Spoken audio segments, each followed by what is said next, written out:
I love How long music. have you been playing the ukulele? Like, okay, pre-COVID, post-COVID. I don't understand time anymore. There's like the pre-COVID life, the post-COVID life. About 2 years. I think about 2.5 years, something like this. Okay. Yeah. Before the pandemic. Just before the pandemic. It was the winter, like around December, I started to have an interest. And I bought a $5 ukulele because I was going to a remote island in Indonesia where we would not have access to anything for 1 month. So I thought, I'll take this, and if at the end I've learned a song, I will buy one. So I set myself the challenge to see if I would commit. And I did. So I thought, okay, I'm going to buy one. And then I took it from there. I started. You would buy an expensive one? Or yeah, I bought a more expensive one after. Yeah. Okay. And did the pandemic affect your routine of playing the ukulele or any other tasks? I think the pandemic, I think, part of the lucky group of people in the pandemic. I had a really wonderful experience. I created some really nice routines and discipline. And I think, if anything, it gave me better structure. I did a lot more of my hobbies. I found a lot more time for myself. And it was a good experience for me. I got to connect with people on a local level, which I don't do often. So it was really nice to get to know my neighbors, the people, to have the time. Yeah. What about how you? old are you, Leslie? I'm 36. 36? You're younger than that. A lot younger, you can say a lot younger. That's very nice. I shall pay you later. What? Thank you. I shall pay you later for the compliment. Okay.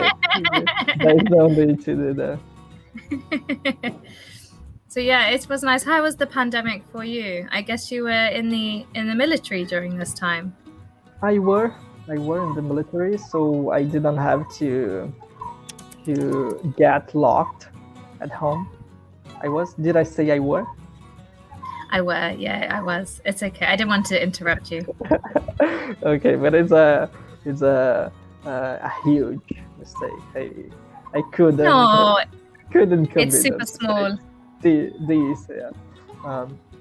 It didn't affect me that much because I was in the military and I was working every day, even over the weekend. So I didn't have to be locked at home, and it for me it almost didn't have it didn't change. My routine didn't change. Felt quite normal. I guess it's just those around us. I think mental health for a lot of people was quite a difficult time. I was obviously concerned about my family and friends in different places. But in Sri Lanka, it's a lot of friends of mine had a huge difference in their lives, and some of them even lost their jobs. They became unemployed. Yeah, that's hard to see. I think there was a lot of depression, things like this, a lot of supporting of friends. I was very conscious not to talk about my life too much to others who were struggling. I think it was hard for them. I think particularly those living in cities. I think it was an amazing opportunity for people to review what was important in life and to take a break and to breathe. And I think some people use that time really positively and constructively to make some positive changes in their lives, and others struggled with that time for themselves. Yeah, did you learn something from the pandemic? I think I learned to slow down. I learned to find the rhythm of life and to embrace the slow. And I mean, for me, I have a lot of hobbies. I was able to, and I started to meditate every day. I was in nature. I live kind of jungle vibes next to the ocean. I could go surfing every day. I could spend time with animals. I was really, for me, I learned, I connected better with nature. I learned what I loved in life, what was important for me, the friends that I really valued. I realized I needed to make more effort in maintaining my friendships, my relationships with people, because I'm someone that doesn't use social media. I don't pick up the phone to call people. I think about them, but I don't tell them. So I started to say, I need to tell them I'm thinking about them. Yeah, that's really good. I am also a low profile. I don't try to uh, to be on the social media every time. I think that's a challenge, because you have to remind people that they are important. You value the friendships, you value the relationship. But I can go a long time not speaking to my best friend, you know, but she knows that about me. But others need it. They need more contact. Yeah. I also like to spend my time with myself. In It's not a sacrifice for me. I like to be with myself, even if it had to last a long time. Yeah, I think actually, if I think about anything that was challenging for me during that time, I think it's when we started to socialize again. I started to be overwhelmed very quickly, thinking, I don't want to be in a place with lots of people and lots of noise and lots of activity. I found myself becoming more introverted, a little bit anxious of social spaces. I don't know if you had that feeling. During the pandemic, did the people respect the lockdown, or they were around every time and go throwing parties and something like that? It was a mix. It was a mix. For me, I've been living in this country for 4 or more years. I live in a local village, but I'm in a tourist location and I have a mix of foreign friends and local. I think I'm more aware of the life here as locals and the struggles they were facing, that I respected the rules, I think, more than maybe other tourists that were staying here. But as foreigners, we were more free to do things. We could still have parties. We could still go out. Rules were not really being enforced for foreigners. But I told friends, don't come to my house. I'm not coming to you when we're in lockdown. I will see you when we're out. I will go surfing sometimes, but most of the time I didn't. I was at home. Yeah, you may know that Brazilians go like to party, so there were a lot of events that a lot of times that the people didn't respect the lockdown, and they went out to have fun. Okay. I think Brazil's had a really hard few years. I think a lot of Brazilians don't like the president, so they don't respect the rules or what he says. I think that's a challenge when he's not liked or respected. Yeah, before and when he became president, he was very popular, more popular than now. But I assume that the people, some percentage of Brazilian are on his side, not the amount of people who were before, but Not the majority. yeah, but he still has a lot of popularity here in Brazil. Really? Yeah, and he may win the elections this year. That's the first time I heard this. I think every Brazilian person that I've met has said to me, our president's really stupid.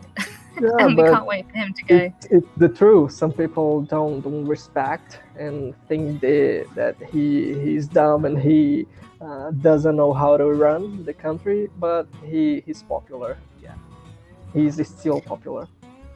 Can I ask your feelings on it, or you keep it private?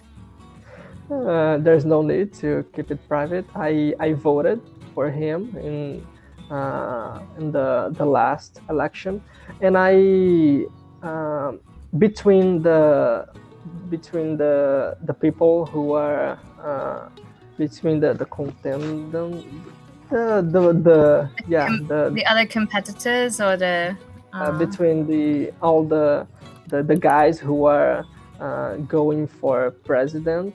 Uh, um, my vote is still for him.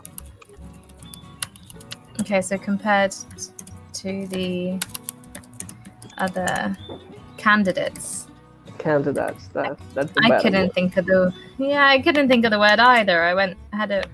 My mind went blank. You would still vote for him. You're the first person I've met who said this. It's surprising and cool to meet someone with a different opinion and view. Yeah, and I respect the other opinions and try to discuss politics. Of course, this is with other democracy. This is the beautiful thing when we can listen to each other. Yeah, is it cold where you're in? No, it's a tropical island. It's below India. I can show you. It's probably a bit like the rainforest in Brazil. Did you get to go to the rainforest? Yeah, and I like this climate, this Brazilian climate. Yes, I think I would love to come to your country. This is a kind of jungly vibes. Yeah, I like this lifestyle, this green lifestyle. It's very beautiful. A lot of nature, and I'm like 4 minutes walking to the beach, which is perfect for me, and I can surf really close by. How long does it take to the beach? Like 4 minutes walking, 5 minutes walking max. Yeah, that's life. Yeah, it's really nice. I like it a lot. And, it's simple life, but happy life. Yeah, I like that. We have just more 2 minutes of the conversation, and I would like to have some feedback to know where do I have to improve in the language, and what could I do to improve or to keep going. I think your pronunciation is really good. I think you expressed yourself really well. I think my only feedback would be to relax more. I think you're conscious of being correct, which can sometimes mean that the flow is broken because you're self-correcting and you're thinking, oh, I said that wrong, or I did this wrong. It's not important. Your level is high, your vocabulary is really good, and your pronunciation is clear. So my advice from my experience would be, don't worry about the mistakes you're making. You can review afterwards. Important is think about what it is you want to express and just express it. Allow the mistakes to come. Allow the tip of the tongue to have something and not find it. But just get passionate about your answer and focus only on me being able to understand your answer. That's it. Okay, great tips. I will try to get that for me, and I hope you have a good rest of your day. And I now at 9 a.m. I will start to work. Enjoy your day at work. Make sure to hydrate, eat well, take breaks. And it was really nice to meet you. My other advice before we run out is your level is advanced. So start learning business English or pick a topic and practice expressing it deeply before class, and use the chance on Cambly to then say, I want to talk about a topic, and then share that information with a tutor. Get descriptive. Bye. Nice to meet you. Nice to Bye. meet you. Bye.